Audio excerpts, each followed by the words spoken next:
Hey guys, this is Josh. I run the Star Wars Galore account on Twitter, and I've just finished a Star Wars book. Normally, when I finish a book, I'll type up some quick thoughts about it and put it on my Twitter account. Well, I really wanted to talk about this particular book a little bit more, expand more than I normally do. Didn't really want to type all that out, so thought I would talk about it. We'll see how this goes. I've never done anything like this before. I might be terrible. This might be the one and only time I do something, but, all you can do is try. So without further ado, let's get it started.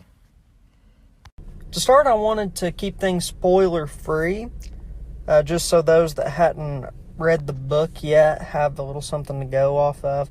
I don't want you to listen to the spoilers unless you've read the book, but, if you choose to, that's up to you, but I really think that this is a solid book, and I don't want any twists to be ruined for you. So, to start, I just wanted to say that this was a good book. My favorite in the Star Wars canon is Master and Apprentice by Claudia Gray. Not sure if this book was quite that good. I don't think that it's my favorite. I don't know if I would put it necessarily even in the top 5. But for me, this is easily a top 10 Star Wars book. The number one, I wanted to talk about connections. This book does a great job of kind of tying together multiple aspects of the canon. A few of those, right off the top of my head, that I've made a note of is the Aftermath trilogy, Bloodline, another Claudia Gray book, fantastic, and Battlefront 2, the story mode, the campaign mode in that game. If you hadn't read any of those books, so Aftermath, of course, is 3 books, and or played Battlefront 2's campaign, you might be a little confused at some of the characters, but the author does a pretty good job of explaining everything. She explains it enough to where if you haven't read those books, you can understand how those connections in those other books, like their implications in the story you're reading. I recommend that you try and read these and play Battlefront 2 before reading it, but of course, this is a Journey to the Rise of Skywalker. And if you haven't read any of this, then you're looking at 4 books and a video game. I don't know if you're going to have enough time, given that The Rise of Skywalker comes out in like a month now, so it's doable to do without, but I, again, recommend it. There is a pretty cool MacGuffin in the book that the characters are trying to get. I don't necessarily want to say that in the non-spoiler. I'll talk about it some more in the spoiler talks. But I thought that this was a really cool MacGuffin, and it's how the connections, especially to Bloodline, were made. And I was completely blown away. I loved Bloodline. Hated the way that story ended. But this was surprisingly a nice tie-in to that book. It was basically you were left on a little bit of a cliffhanger, and this book answered exactly what happened. And it was nice to see. I really enjoyed that. Well, that's all I got for the non-spoiler section, so now let's move into the spoilers. Along with Resistance Reborn spoilers, I'm also going to be talking about some of the other stories in the expanded universe that have to do with Resistance Reborn, so like Bloodline, the Aftermath trilogy, and Battlefront 2 in particular. I don't think that I'm going to be talking about anything that wasn't already talked about in Resistance Reborn, but in case I do talk about more, there might be spoilers for those books as well. So just wanted to give a quick heads up. First off, I want to talk about Poe Dameron. I feel like that he got most of the time in this book. I don't have a breakdown of how much time each character got, but I feel like that Poe Dameron got a lot of time, and for good reason. As we all know, at the end of the last, well, really throughout the Last Jedi, he has to face the mistakes that he made. He led a coup trying to overthrow Holdo. He sent Rose and Finn on a mission that no one else knew about. He got the bombers killed, leaving Dakar, and Leia demoted him. So he had a lot of things to face. He redeemed himself on Crate some, but this book does a good job of reminding us that just because he made some good choices on Crate, that doesn't necessarily erase the bad choices. He still has to face those. One of the great scenes that I really adored in this book was Poe trying to tell his Black Squadron, his squad, what happened. They were absent from The Last Jedi. I think that the comics might explain the reason why. Again, I don't know. They kind of talk about it a little bit in the book, but it really wasn't that big of a deal. To this story, anyway, all you really need to remember from that is they just weren't there during The Last Jedi, but he had to build up the courage, build up the strength to tell his squad what happened, how he failed, and he didn't even know if they would accept him after. And, I mean, this is relatable. No, we make mistakes in everyday life. Everyone makes a mistake. Owning up to it is always hard. And, Poe had to own up to it. And thing that was great was his squad's acceptance of his mistakes. They basically said, we made some mistakes too. It doesn't make them okay, but we still trust you. We love you. We want you to lead this squad. Poe was offering to just step down completely if they wanted him to, but it was really great seeing his squad have his back there. More from Poe was the scenes with Finn. Poe and Finn are great together. Loved seeing them in The Force Awakens. Loved their scenes in The Last Jedi. They didn't get as much screen time together on The Last Jedi, but that scene of them getting out of the Falcon, or getting out of the Star Destroyer, and escaping on a TIE fighter and trying to shoot their way out, that was great. You get some more scenes. I thought a nice scene was, one of the scenes I enjoyed of them was when Finn couldn't figure out how to tie his tie. I just thought that was really great. That's something you don't really think about. Yeah, the First Order is going to teach you how to, shoot a blaster and stuff, but they're not going to take the time to teach you how to tie a tie. So Poe has to show him. It was a great scene.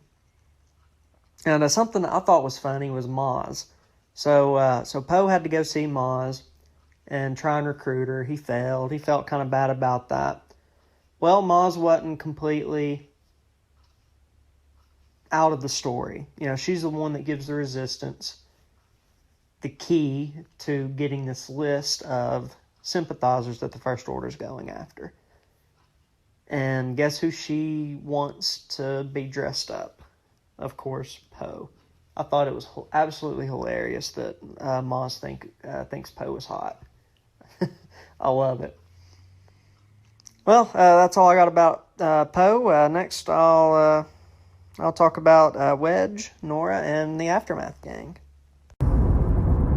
Next, I'm going to talk about the Aftermath characters that show up in Resistance Reborn. First, I'm going to start off with Wedge Antilles. Wedge, of course, was a big part of the rebellion. He was seen in the original trilogy. He survived the Death Star 1. He survived Hoth and survived Endor. And we got to see what he was up to basically immediately following the events of the original trilogy. He helped train the pilots of the New Republic. Well, Obviously, in The Force Awakens and The Last Jedi, he was absent from both of those movies. So we weren't really sure exactly where he was. Even after the Aftermath books, we're not sure where he ends up, what he's doing between Aftermath and the sequel trilogy. Well, we get a little bit of an answer in Resistance Reborn. So he married Nora. Those two had a great relationship set up in the Aftermath trilogy. And I was happy to see that they got married and settled down, living a simple life, farming on a backwater world. Just trying to stay hidden, trying not to cause a whole lot of trouble, except when Nora is getting in fights with her neighbors. I thought that scene was hilarious when they were talking about how Nora got in a fight with one of her neighbors about the Resistance and the First Order. In today's political world, it's ridiculous how polarizing politics are in the real world, and so it's funny to see that it's the exact same way in the Star Wars universe as well. Anyway, back to Wedge. He was a little hesitant to get back in the fight, and I could see why, especially all things considered with what had just happened to the Resistance. There's nothing left at this point. All the Resistance can fit on the Falcon. And, the Millennium Falcon isn't a gigantic ship. It's not a huge Star Destroyer or anything. So, obviously, this seems like an uphill battle. So, he was a little hesitant to leave that life. To leave that simple farming life and really join a fight that, he basically says... And he knows if he joins this, then he's going to die doing this. Because, just because of the uphill battle. But it didn't really take him long. When Snap had to try and talk him into it, it basically took him an evening to warm up to the idea, to leave everything behind and fight the good fight once again. Thought it was pretty cool that he went ahead and packed his bags just in case. He wanted to leave as soon as he could. And Nora did the same thing. Next, I want to talk about Snap and Nora's relationship. So their whole relationship was set up in the Aftermath trilogy. She left him on Akiva when he was a kid to go find his father, who was taken by the Empire. So for a lot of his life, his mother was absent, and that's tough on Snap. His mom is all that he has. His father's gone. He has no other family other than his mom and Wedge and his wife. So obviously, he's very hesitant to try and recruit her to join the fight again. He knows how irrational she can be. If you remember in the third Aftermath book, she jumps out of a ship. I don't think she jumps out of it, but she drops down using an escape pod onto Jakku with Imperials everywhere, just because she thinks that she can find Rey Sloane and her husband. He knows how crazy she can get, how she's willing, time and time again, to sacrifice herself for the greater good. And I don't think that Snap is ready to lose her, and really, I don't blame him. No one wants to lose their mom. And just like with Wedge, I believe that Snap knows that if Nora joins this fight again, then this is probably the last fight that she's going to join. Odds are she's not going to get to come back to Akiva. Odds are this is going to be her last stand. And he's not too thrilled with that, with the thought of that. And again, I don't blame him for that.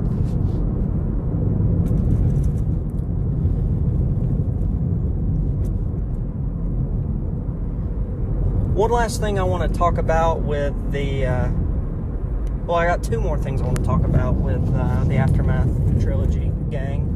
One of those is a continuation of what I was just talking about with Snap and his mother, Nora.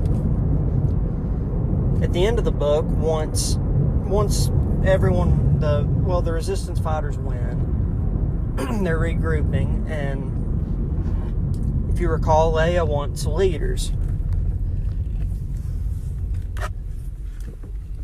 Well, Snap and Nora decide they're not really leaders, they're pilots, and they want to do their own thing. They want to jump in ships, and they want to do good out in the galaxy. And again, as I was just talking about before, Snap has got to learn how to let his mother go and fight. He was nervous to begin with, having her join back up with the Resistance. But they get through the mission, and he thinks that they're all in the clear, that his mom is going to be basically working with Leia out of harm's way. Well, no. Her and Wedge decide to throw themselves right back into harm's way for the good of the Resistance. He's a little hesitant at first, but you can tell that he realizes that this needs to happen. That he can't protect his mother. He has to let her help the Resistance how she feels she's best at. So yeah, it was nice seeing the Aftermath gang once again. I wasn't sure if we would get to see Nora again. Obviously, Wedge was going to be in the book, and Snap is part of Poe's squad, but that was a nice little continuation of their story, and I'm glad that I listened to these books on Audible before starting Resistance Reborn. Before I move on, I just wanted to say one more thing about Wedge Antilles. This was something I actually forgot to include when I was talking about Wedge earlier, and I hate myself for not including this. But it was, the scene I'm talking about is when Wedge figures out that his old friend Luke Skywalker has died. So something that we have to remember as we're reading this book is that, reading Resistance Reborn, is that the events of The Last Jedi are still very fresh to these characters. This story takes place just after The Last Jedi ends. It picks up, and these characters are, the people on the Falcon at the end of The Last Jedi are still on the Falcon looking for somewhere to go. So not much time at all has passed, and some of the things that happened in that story are brand new to the characters. And that's the case here with Wedge. You know, he was on Akiva. He had no way of knowing that Luke Skywalker had died, while we watched it happen 2 years ago in theaters. So we've had a little bit of time to process it. These characters have not. This was probably the most heartbreaking scene in the book. It about had me to tears. I listened to this book on Audible, and if I remember right, I believe that Mark Thompson is the narrator. He puts a lot of emotion into it. He does an excellent job of really making this scene more emotional to the listener. I highly recommend listening to this book on Audible just for that reason alone.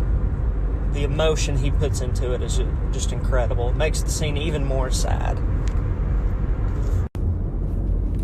Next, I want to talk about the Battlefront 2 characters, Shriv and Zay.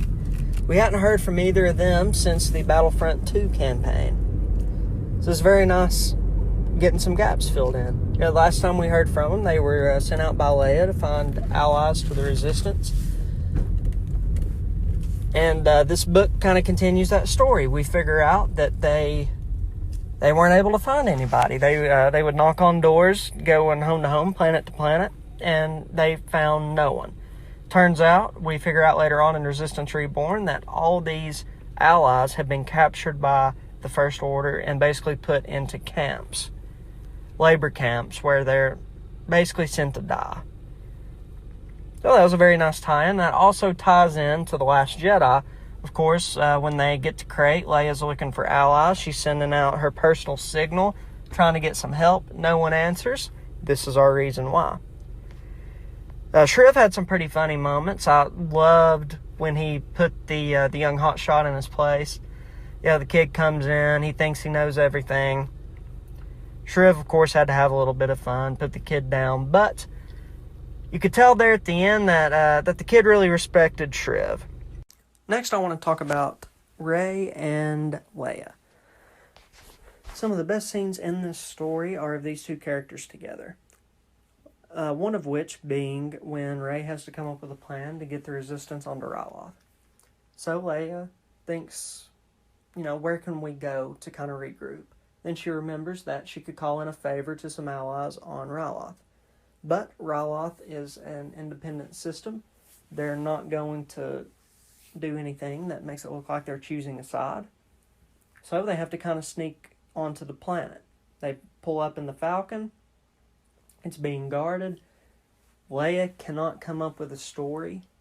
She can't talk to them because she's too well known. They're going to know immediately that this is the Resistance if they hear Leia. But who isn't well known yet? Rey. So Rey has to think on her feet here. And this is something she's not really used to doing. It was kind of reminiscent of Han trying to talk himself out of stuff. Rey does just enough to buy them enough time for Leia's allies to kind of stumble upon him. It was a really fun scene to see. And this brings me to my next point, is Rey is really unsure of herself. She doesn't seem too comfortable with being a Resistance fighter just yet. And I guess that makes sense. This is all new to her. The Last Jedi basically picks up right up after The Force Awakens, and Resistance Reborn takes place just after The Last Jedi ends. So Rey is not too far removed from being on Jakku. In this short period of time, she has lost her father figure in Han Solo. She's lost her mentor and master in Luke Skywalker. She opened herself up to Ben Solo, Kylo Ren, only to get crushed at the end of The Last Jedi when he doesn't join her and turn back to the light. Basically, she has 3 people she can trust. Well, 2 people and a Wookiee. She feels like she can talk to Leia, she trusts Finn, and I believe you could say she trusts Chewbacca too. Other than that, she doesn't really know anyone in the Resistance. She's never really been around them before. She shows up a little bit there on Dakar at the end of The Force Awakens, but then again, she goes right back out to find Luke. You can tell she's uncomfortable. And of course, again, you got to look back at what all she's been through as well. She even lost the lightsaber. That's not built back yet in Resistance Reborn. So when she has to fight on Rawat, all she has is a blaster. One thing that was very apparent in this book is Leia is the Resistance rock. Without Leia, the Resistance dies at this point. And she knows that. I believe that's the main point of this book. Leia has to find people to lead the Resistance outside of her, or the Resistance isn't going to make it. Really quick, I just want to say a few words about Rawat. I don't have a whole lot to add here, but it was pretty important to Resistance Reborn. It was great seeing a Free Rawat Movement 2.0 and the Rawat Defense Authority. It's basically the same thing. We got a nice name mention of Hera Syndulla and her father Sham. I just finished reading Lords of the Sith, so Sham and the Free Rawat Movement were pretty fresh on my mind coming into this book. So it was pretty cool to see even a connection to Lords of the Sith in this very small way. Something I thought was really hilarious was C-3PO reciting the entire history of Rawat as Leia's trying to get a tour, and he makes the mistake of calling Sham a terrorist. And the Rawat leaders immediately correct him. No, he wasn't a terrorist. He was a freedom fighter. And that made me think of Lords of the Sith, where Sham he thought over and over to himself, I'm not a terrorist, I'm a freedom fighter. So it was a nice callback to that book as well.